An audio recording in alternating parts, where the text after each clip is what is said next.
我想吃白米饭配红烧肉。听说沈家主母不能生育，要买个良妾为沈家大爷延续子嗣。我立刻让我娘带我去城里报名。我娘一巴掌拍在我头上。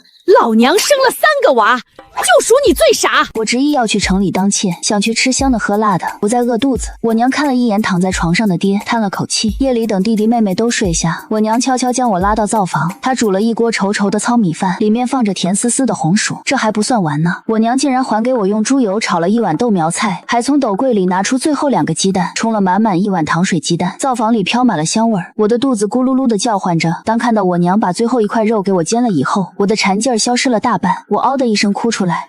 娘，您说吧，我到底得了什么绝症？在家里，只有生了病的人才有资格喝1碗糖水鸡蛋。今日我娘又是给我吃红薯饭，又是给我用猪油炒菜的，还把肉全给我吃了，这明摆着是断头饭吗？老人常说吃饱饭才好上路，我娘这是要送我去阴曹地府啊！好什么好？你没病！若是你弟弟妹妹听到了，你就舔盘子去吧！我一听，瞬间不敢哭了，拿起筷子就往嘴里扒饭。自从我爹得了病，家里的银子都用光了，我们已经好久没有吃到过一顿饱饭了。我吃着吃着，强忍着馋意，把碗推给我娘，我吞吞口水说道：“娘，你也吃。”谁知道我这么一说，我娘一下子就抱着我哭了出来，她狠狠在自己嘴巴上扇了一下。我是畜生！我娘抱着我哭个不停。平日里她最是要强，爹病得起不了身，她也咬着牙挺过来了。可现在我娘几乎要哭晕过去了。夜里，她哄着我睡下，一张大炕上，最左边睡着我爹，依次是我的弟弟妹妹。我又想起隔壁婶子来劝说的那番话：大妮儿眼看已经17了，你们总怕她嫁到别家吃不饱饭，不肯让她随便嫁人。可如今木匠做不了活，你一个女人怎么养活这一大家子啊？大妮儿生得白净丰润，若是能选中做沈家良妾，对你们也是一桩喜事。婶子说，若是我被选中，沈家会给100两的聘礼。100两啊！从前我爹就算做工最赚钱的时候，一个月也不过能赚5两。大妮儿从小就笨，100个数都数不明白，让她去给富贵人家做妾，那不是把她往火坑里推？你呀，真是一个死心眼儿，又不是让大妮儿做一辈子妾。等她给沈家生了孩子，就能拿一笔银子放出府，到时候有银子傍身，还愁再嫁。哎，这么好的事儿，又给银子又给吃肉，我娘偏想不通，不就是生孩子吗？多大点事儿？我悄悄起身收拾了自己的小包袱，打算偷偷进城去。弟弟妹妹们睡得熟，我扭头看了他们一眼，我心想，我一定要成功给沈家大爷生个孩子。我爹察觉到我出门，他翻了个身，剧烈的咳嗽着。我走过去，把他藏在枕头下的刀拿出来。我爹一把握住我的手，睁开了眼睛，他病得说不出话。爹，我去给家里挣银子，给你治病，让弟弟妹妹们吃饱饭，再给娘买双新鞋。我掰开他的手，再不回头，转身离家。我上次进城还是前年冬天，爹娘带着我们进城采买过年的东西。娘给我挑了一匹花布做衣裳，又买了许多好吃的糕点给我们打牙祭。等买完东西，我娘数了数手里的银钱，还有结余，她大手一挥，豪爽地带着我们去摊子上买了整整30个肉包子。我们一家吃得满嘴流油。趁着弟弟妹妹都去看灯的功夫，我娘又悄悄塞给我5个包子。她知道我吃不饱，特意给我藏下的。时隔2年再次路过包子店，香味往我鼻子里钻。我心想，等我顺利当了妾，我一定买100个包子，让全家人吃个够。大妮儿，你别怕，我仔仔细细的打听过。可他只高兴了一下，又叹着气，红了眼睛。婶子背过身去擦擦泪。沈家大爷人品贵重，沈夫人也从不苛待人，你去了不会受苦。婶子，能吃饱饭还顿顿有肉的日子，咋会苦呢？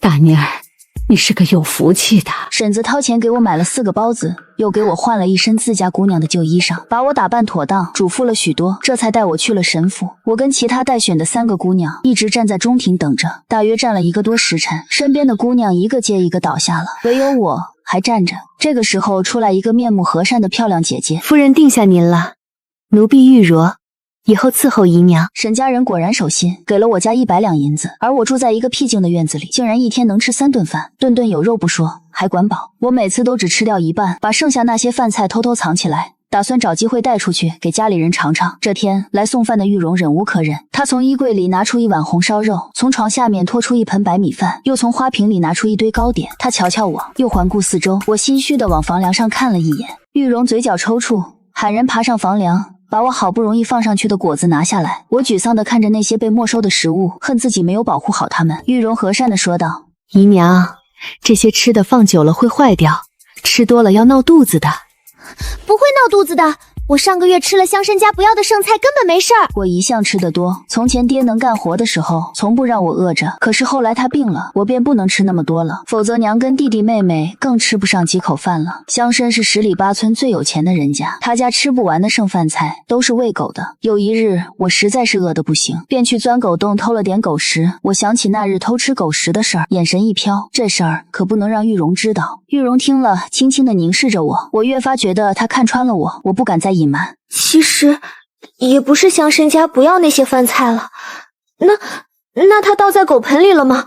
我从狗洞钻进去，偷偷拿了点儿。一说到这个偷字，我脸上火辣辣的，不管有什么理由，偷就是偷。我年幼时家里很穷，吃不起糕点。有一次隔壁的虎子拿着一块白糖糕，故意在我面前炫耀，后来他吃腻了，丢在地上一小块。等他走了，我便捡起来，小心翼翼地舔了一下，真甜啊！咋能那么甜啊？甜得我心都化了。可是虎子娘瞧见了，敢偷拿东西！我娘听到了，一下子就红了眼睛，我吓死了。娘，我没偷！我从小就有点傻，说不清楚话。他不吃，我捡的。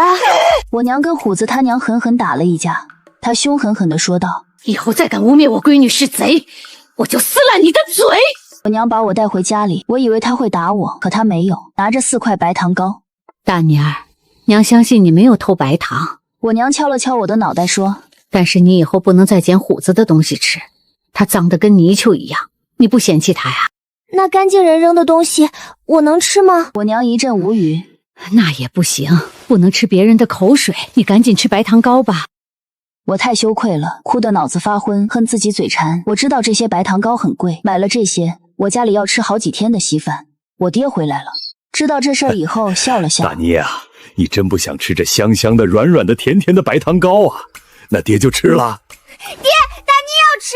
我们一家3口挨在一起，慢慢分吃了那4块白糖糕。我娘说，人们作奸犯科的时候，总说世道把人逼成这样，穷恶病能让人变得不像人，去做魔鬼。有人说穷人就该去偷去抢，抛下道德去争上游，可我娘说那是不对的。她搂着我的肩膀，轻轻地说：大妮儿啊，再苦再难，有些事情不能做就是不能做。穷不是咱们的罪过，脑子不清楚，分不清对错，那才是罪过。后来在我心里，偷这个字分量太重，有4块白糖糕那样重呢。我想起白糖糕的事儿。姨娘哭什么？我擦着眼泪哽咽地说道：我偷了乡绅家的剩菜，不是一个好人。沈家若是要赶我走，我也甘心的。只求你们别告诉我爹娘，我偷人家剩菜吃。姨娘不如吃了午饭再走。今日有酒酿圆子、红烧蹄拱，还有姨娘最爱吃的4喜丸子。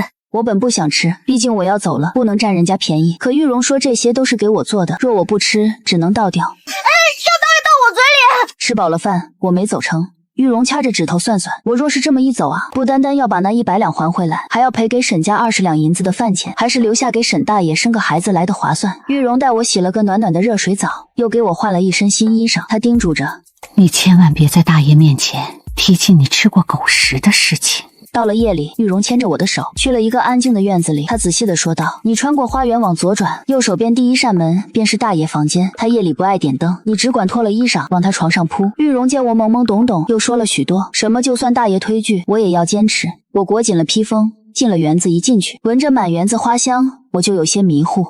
玉荣说往右转，左手第1间房，房里果然没点灯，只有微微亮的月光。我朝着床扑过去，大爷果然要推我，我哪能让这白花花的银子跑掉啊！我将他按在床上，扒了他的衣裤。起先大爷挣扎得厉害，还要喊人，我心里一急，便用肚兜堵住了他的嘴，又用腰带绑住了他。大爷喘得厉害，身上热乎乎的。白日里洗澡时，玉荣就教了我很多。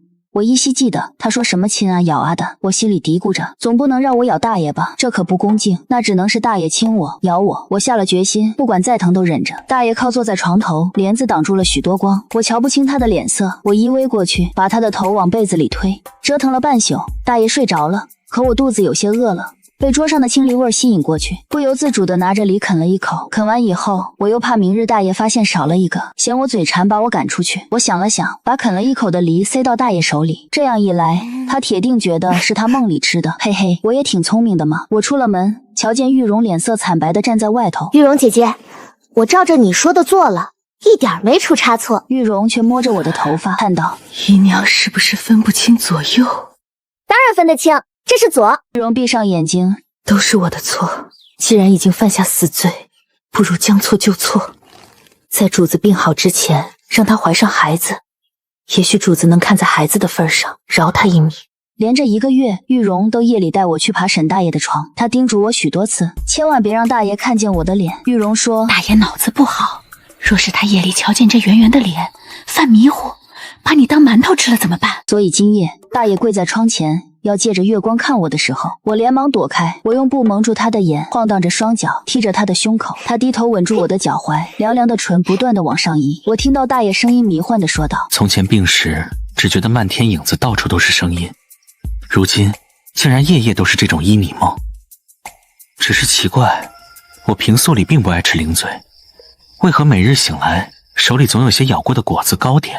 我不敢纵容他再想下去，毕竟玉荣说大爷脑子不好，万一他钻了牛角尖，把自己整得更疯了怎么办？我勾住他的腰，往他怀里依偎着，他呼吸一重，便顾不上想事儿了。后来大爷折腾的不停，眼看着外面都快天亮了，玉荣学着鸟叫声催促我，我急了，一巴掌打晕了大爷，这才脱身。第二天我来了月事，玉荣有些失望，却也贴心的让我歇着。我缠着他问能不能让我回家看看，玉荣说他去请示夫人，可我左等右等都没等到玉荣。出门时听到有下人低声议论，说是玉荣犯了错，被夫人狠狠打了一个耳光。这个时辰了，玉荣滴水未进，还跪在前厅。我心里一突突，立马去找玉荣。沈家实在是太大了，我左转右转便迷了路，走到了有湖水的地方。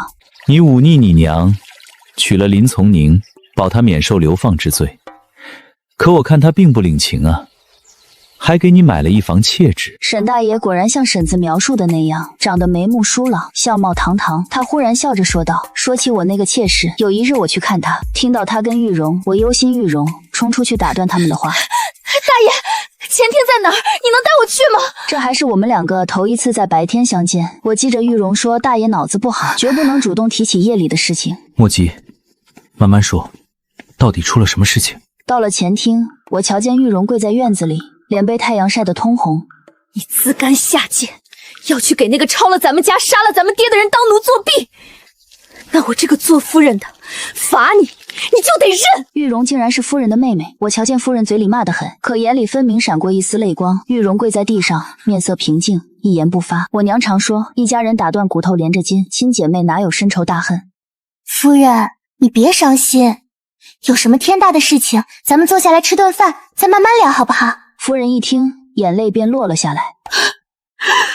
我才不伤心。夫人倔强得很，我忙给她擦了擦泪。我又去拉玉荣，她瞧见夫人哭，慢慢站起来。我将他们的手拉在一起，他们对视一眼，都红了眼睛。慧慧说的对，我让人在院子里摆一桌，咱们赏月饮酒，有什么委屈都在酒里说。今夜正好是15，天上的月亮圆得像一张大饼，我们4个人坐在一张桌上吃饭喝酒，那酒喝起来微微甜，带一点酸，咽下去的时候又觉得有点苦。我忍不住细细的品着味儿，一连喝了好几杯。夫人也不说话，一味的喝着酒，喝着喝着便靠在我肩上哭起来。她说了许多我听不懂的话，但我也明白过来，夫人是玉荣的妹妹，他们跟沈大爷自小一起长大，后来夫人的爹犯了事儿，全家被流放，沈大爷为了保住夫人娶了她，而玉荣则是给一个贵人做了奴婢。沈大爷要给夫人擦眼泪，夫人却躲开了他的手。沈照，你办完事便回京城吧，我根本不爱你，你也犯不着在这里跟我耗着。夫人，你这不是在说瞎话？长眼睛的人都瞧见你是爱大爷的，你看他的眼神就像我看白糖糕一样。也不知道是不是我说错话了，便哭得更厉害了。我吓得不敢再喝酒了。玉荣又给我倒了一杯，平静地说道：他流放路上伤了身子，不能生。沈昭是嫡子，得为沈家延续香火，迟早要纳妾。我替夫人生，我生了孩子便离开，你们就跟别人说那孩子是夫人生的，这样夫人跟大爷就能美满了。夫人愣住了，轻声问我：慧慧，你不觉得委屈吗？我不明所以地说道：有什么委屈的？听我娘说，好多人都会聘妻生子呢，有了孩子总比被婆家赶走要好得多。男人还是你的男人，孩子也是你的孩子，日子还能好好过。天底下除了生病饿肚子，再没有其他难事儿了。我们农户家生的孩子越多，越不会被人欺负，人丁旺，家宅财旺。若是谁家女人生不了孩子，男人就会去很远的地方花钱聘别人的妻，聘回来的妻好吃好喝的待到生完孩子，出了月子，对方拿着银子走人，从此相隔千里，再不相见。当年我奶奶嫌弃我娘生了我这个闺女，整日骂我娘。我爹只见我娘哭过一次，便分了家。我爹说他眼见着娘哭了一次，背后还不知道哭了多少次。我娘说，若一个男人对一个女人上心，是不会让她受委屈的。沈大爷瞧了我一眼，狠狠地弹了一下我的脑瓜子。夫人愣愣地出神。玉荣冷笑了几声，花园里有蝉鸣声和蟋蟀声，却再没有他们的说话声。花好园的好时节，身后传来鼓掌声。他们看了一眼来的人，都不约而同地站了起来。玉荣把我也拽了起来。林从宁，你讽刺玉荣给我做奴婢，却也不照照镜子瞧瞧你是什么德行。我若是你，就赶紧弄个孩子稳住自己的地位。要我说，就你这点心眼子，也就斗过这个傻子，还是趁早认了吧。夫人听了，脸色煞白，却不再哭了。我觉得这人说话真是难听，我不嫌他长得妖里妖气，是个短命鬼的模样，他倒骂我是个傻子。我悄悄朝他翻白眼，谁知道他敏锐得很，瞧了我一眼，脸色冷飕飕的。夫人看向沈大爷，眼中有些淡淡的哀伤。沈大爷抚了抚他的鬓发，神色温柔，却没有说话。夫人咬着嘴唇，好，若是慧慧，我愿意。早该这样，择日不如撞日。沈昭，就今晚吧。我心想，我早就跟大爷翻来覆去的睡过好多天了，可大爷脑子不好，兴许不记得了，我也不能提。玉荣忽然说道，慧慧最近身子不适，得调养，还是过阵子吧。姐姐，我们好想你。我爹娘带着弟弟妹妹来沈家看我，他们一看见我就哭成了一团。都别哭了，沈家富贵，咱们这样哭，只怕他们觉得晦气，给大妮招来麻烦。他们坐下，细细的给我讲了这1个多月发生的事情。那日，婶子把100两银子完完全全的带了回去，我爹急得从床上摔下去，弟弟妹妹更是哭着喊着要卖自己。我娘看着那些闪亮亮的银子，心窝子疼。可是契书已经签了，断没有回头路。我娘是个当断则断的性格，她没有拖泥带水，立刻给我爹请了最好的大夫。这个大夫有些本事，花了50两银子将我爹的病治好了。我娘又用剩下的银子在城里租了一间房。她说，既然已经走到这步，绝不能辜负我。爹娘决心在城里做生意，他们租的房子带个后院，爹在院子里做一些椅子、花架子来卖。娘的厨艺好，边卖早点，我们也能干活。娘握住我的手，大妮儿，爹娘一定给你攒下家业，将来就算你不嫁人，也不愁吃喝。说了一阵话，我娘给我爹使了个眼色，我爹便把弟弟妹妹带到门外。我娘便问我，大妮，你老实告诉娘，沈大爷待你到底如何？给吃给喝的挺好。我娘戳戳我的额头，气道，娘是问你房中事，你有没有被欺负？我想起夜里大爷总是抱着我亲来亲去的。娘，他有时候对我又掐又咬，好疼的。我娘脸色一变，我就知道这银子没那么好挣，快让娘看看他是不是虐待你了。我娘大有跟沈大爷拼了的架势。等我脱了衣裳，我娘给我检查了一番，她的脸红一阵青一阵的，等她瞧见我大腿内侧的吻痕，更是脸色奇怪了。我娘沉默了一下，这沈家大爷瞧着是个正待人，没想到这么猛浪。算了，你过得好，娘就放心了。既然他愿意伺候你，你享受就是了。将我爹娘、弟弟妹妹送走以后，我也有了一点心事。短命鬼说的对，人都得为自己打算。爹从前做木匠活都是别人给他图样，他做一个活得的钱，画图样的人都能拿3分。若我学会画图样，那将来岂不是也能帮家里挣银子？还有玉荣他们都是识文断字的，我要是跟他们学写字，出了沈家还能给我娘算账，教弟弟妹妹认字。这么一想，我心里有主意了，我便把这些打算说给玉荣姐姐听。玉荣姐姐听了，姨娘这些日子越来越聪明了。我不好意思的笑笑，不知道为什么，在沈家顿顿吃肉以后，我总觉得脑子转得动了，不像从前生了锈似的。而且夫人总是给我读一些好听的故事，我听了心里想得多。玉荣姐姐把我的事儿放在了心上，说要给我请个名师，可我没想到这个名师竟然是那个短命鬼。说心里话，我是瞧不上这个短命鬼的，他长得奇奇怪怪，脾气也不好，整日懒洋洋的，没有个正经营生。他瞧见我不情不愿的，给气笑了。哟，你还不愿意了？我愿意教你，那是你的荣幸。他分明是整日窝在宅子里养病，实在无聊，想找点乐子。玉荣姐姐说他师承名家，我再不喜欢他，也跟着学。我给他敬了茶，算是拜师了。他却伸出手说道：每个月1两银子束修。我瞪大了眼睛看他，简直难以置信，1两银子，他怎么不去抢啊？你可想好，你若是拒了我，绝没有第二个师傅。我咬着牙，含着泪，扒开衣裳去拿藏在里衣的银子。你若不是个傻子，我真以为你要当场勾引我。我气地说道：“我根本看不上你这样的丑人！你居然说我丑！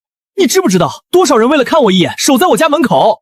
整个京城的女子对我魂牵梦萦。就你这样，还魂牵梦萦？噩梦吗？”京城的女子竟然都是这样的眼光，我俩便这样吵了起来。他说我傻，我骂他丑。玉荣端着茶水糕点走来的时候，他忽然不吭声了。他整整衣服坐在椅子上，又摆出一副生人勿近的高贵模样。本王失心疯了，竟然跟一个傻子。什么？你说自己是个王八？玉荣姐姐没忍住笑了一声，她立刻脸色微微一变，要跪下请罪。短命鬼不耐烦地挥挥手：“跪什么跪？看了心烦。”短命鬼虽然人丑脾气大，可他教我却是认真用心的。他先在纸上写了自己的名字：“我叫李恒，既然你拜了师，往后就是我的人。在外有事，自有为师庇佑。”李恒瞧了我一眼，抬抬下巴，仿佛给了我多大的荣耀。谢谢师傅。喏，这是你的姓名，齐慧慧。哎，可惜你爹娘的愿望是落空了。慧慧就是希望你能智慧贤淑，可你从小就调皮捣蛋，一点都不像个女孩子。沈大爷办事回来，微微一惊，2个月慧慧便能学到这个地步，不是单单勤勉能做到的，她是有些天分的。也不看看是谁的学生，她是个能静下心的，不枉我一番苦心。我站在边上，有些走神儿。大爷回来了，今夜我该去他屋里了。只是不知为何，我心里竟然莫名有些不情愿了。哎，若是我怀了孕生下孩子，就得走人，再不能跟着李恒学习了。这想法冒出头，我便咬了一下舌尖，暗骂自己不知道感恩。真是有了情郎忘了师傅。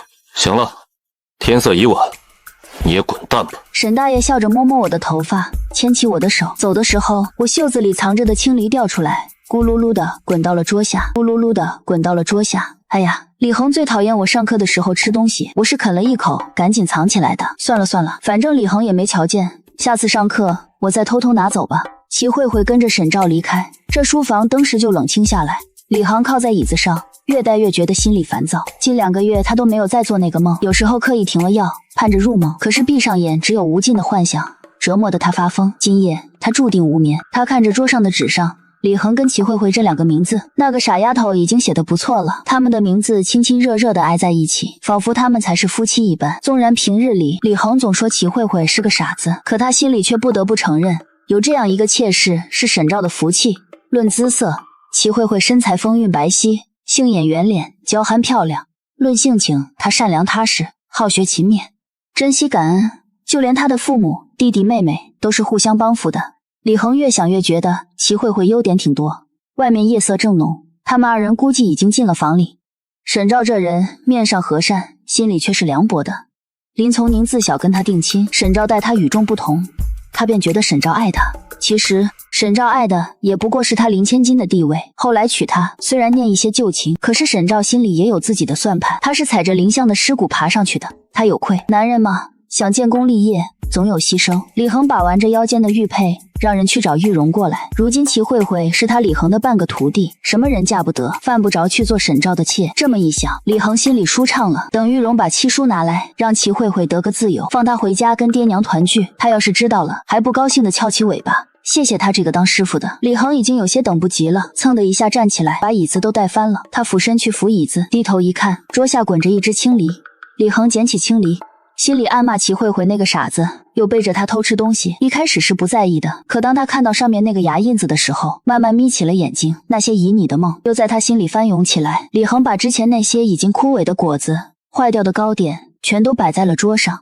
他捏着齐慧慧啃过的青梨，想起有一夜他不愿梦醒，门外传来鹧鸪声。现在想想，这个时间哪来的鹧鸪声？那些分明不是梦，是真实存在的。他心里热了又热，一连喝了好几口茶才平复下来。等玉容进了门，李恒心里翻江倒海，面上不动声色地问道：夜夜闯入本王房中的人是齐慧慧？玉容脸色一白，扑通一声跪在地上。李恒哪还有不明白的？立刻捏着青梨冲了出去。出门前，他又拔出墙上的剑。沈照那个狗东西，若是敢碰他一根手指，立刻让他血溅当场。我还是头一次点着灯跟沈大爷做那事儿，他不像以前那样急迫，我没忍住，主动走过去吹了灯。沈大爷笑道：“慧慧是不是害羞了？”我不是害羞，我觉着我们只是生个孩子，没必要这样说个不停。大爷那些话该留给夫人说。什么将来一起去游湖采荷，还说冬日踏雪寻梅，饮酒烤肉，我听了不舒服。我模模糊糊地意识到，沈大爷并不是我想象的那样好。沈大爷的嘴唇落在我肩头，他没再说话，外面却传来一阵喧闹声。李公子，我们少爷已经睡了。滚开！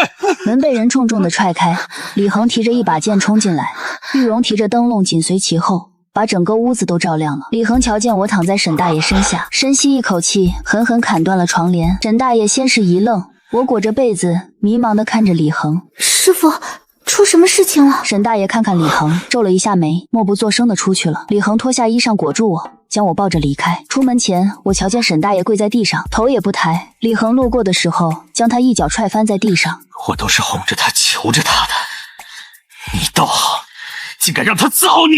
我见沈大爷痛苦地摇晃了一下，却不敢倒下。我气急了，跳出李恒的怀抱，赶紧去扶沈大爷。李恒没轻没重的踹坏了我的100两，可怎么办？听玉荣解释，我才知道头一晚我就走错了房间。我本想等你怀了身孕，便有了倚仗，能逃过一劫，不曾想主子提前发现了。李恒站在外面等了我们许久，终于没了耐心，推门进来。他盯着我：“你现在知道睡错了人，有何打算？”我心里乱糟糟的，实在是沮丧的不得了。不怪玉荣替我操碎了心，我连这点小事都办不好，难怪李恒总骂我傻。我盘算了一下，替大爷生孩子这事儿是黄了银子，自然是要原封不动的退回去。只是我家一下子拿不出那么多钱，如今我学了一些皮毛的画技，帮我爹画样式是不成问题的。我娘又踏实肯干，只要我们一家齐心协力，这100两是能还上的。只剩下跟李恒的糊涂账。我偷偷抬眼看他，李恒还在盯着我，等我给个答案。我也知道这事儿的确完完全全是我的错。我赔给你20两银子。你把我当成戏子打发不成？戏子哪有这个价钱啊？我算了又算，35两，再多便没有了。我们村里风风光光的娶个媳妇，彩礼给的最多也就15两，若是招人入赘，那是给的多些，得20两。我看李恒还是不愿意，真怕他狮子大开口讹我一笔，我怕他不清楚行情。像你这样的，别人招赘都不想要的，给你35两，我都看在玉云姐姐的面上。还有，我现在也拿不出，只能先给你写个字据。你竟然反对嫁给我，别人却求之不得的。那是绝不可能的。一来，我实在觉得你丑；二来，我娘早打算给我招赘。上次我娘跟我说，他们会给我攒下家业，招个上门女婿。他们实在担心我嫁到别人家去，吃不饱饭，被人欺负。玉玲，你跟他说，我在京城怎么样抢手，有多少人上赶着嫁给我。再告诉他，上4节我去踏青，有多少女子为了看我，都痴迷的落入河里了。主子，喜好这事儿你强求不得。就您来说吧，人人都觉得玉氏千金长得跟仙女似的，风吹着都有3分仙气。你瞧了，却觉得她长得跟个汤面骗子似的，不讨喜。你是说我在齐慧慧眼里就是个汤面骗子？他气了半天，让我滚蛋。我去找沈大爷跟夫人告别，夫人挽着我的手，不舍地说道：“怎么就闹了这么大的乌龙？慧慧，我真舍不得你。”沈大爷却站得远远的，跟我避嫌。我回家以后说清楚原委，我爹娘听的先是一惊，又是一喜。总归我能回家就是好事。铺子热热闹闹的开起来了。我从前在李恒那里学了点技艺，还真能帮得上我爹。我爹说我画的几个样式有好多人看上了。晌午我们关了门，在院子里吃饭，李恒却找上门了。他一进门便说：“我要入赘。”李恒在定州开了一家书铺，他经营的不错，挣了银子，在定州买下一套3进的宅子。我跟他相处了1年多，我爹娘看他待我很好，就同意我们成亲了。成亲那日，他哥哥从京城远远的来道喜。他哥哥先是看了看我们的书铺，不太满意，看了新宅子更不满意。哥，这就是我选的生活，你若是高兴，就喝一杯喜酒再走；如果不高兴，现在就走人。他哥忍了忍，把满肚子话憋了回去。沈兆跟从宁姐也来参加婚宴，他们瞧见李恒的哥哥，说话都不像从前那样随意了。我跟李恒拜堂成亲。敬茶时，李恒哥哥再三打量我，叹了口气喝了茶。他走时留下了不少仆从，他们都是打小就在家做活的，信得过。你放心，我哥哥如今发达了，给他们的月银都由我哥出，日常一应事务都替王管家跟李嬷嬷管。王管家面白无须，瞧着有40出头，微微弓着腰。李嬷嬷长得大气端正，看起来很和善。他们听到李恒的话，都跪下给我磕头。你们夫人不爱这些，往后都不许再磕头。夜里，我坐在床上不吭声，任凭李恒在屏风后面哗啦啦地拍着水，我都无动于衷。他终于没忍住，穿上衣服出来了。李恒挨着我说道：“慧慧，我等的水都凉了，你都不去洗澡了？你在家里真是一个落魄的京城富户吗？”李恒捏着我的手说：“我说了，但你不能嫌弃我。”他看了看我眼色，这才说了自己的身世。我是个王爷，我哥哥是皇帝。我听了，疑心他在骗我。你这样的也能当王爷？那你说什么样的人才能当王爷？自然是那种高大威猛、浓眉大眼、威风凛凛的男人。他一听，立马去枕头下面翻出我正在看的画本。这么一看，李恒脸都要气歪了。我说的这些，正是画本里描绘的王爷模样。我甚至还在边上批注，这样的王爷就是我从前想嫁的梦中情人。可惜我已经有了李恒这个丑男人。我要时时告诫自己，不能三心二意、移情别恋。李恒也许没作假，他真是王爷，可他是不是王爷的事情，对我来说太缥缈，跟我的日子也无关。我只知道，只要他留在定州，这个丑男人就是我的夫婿。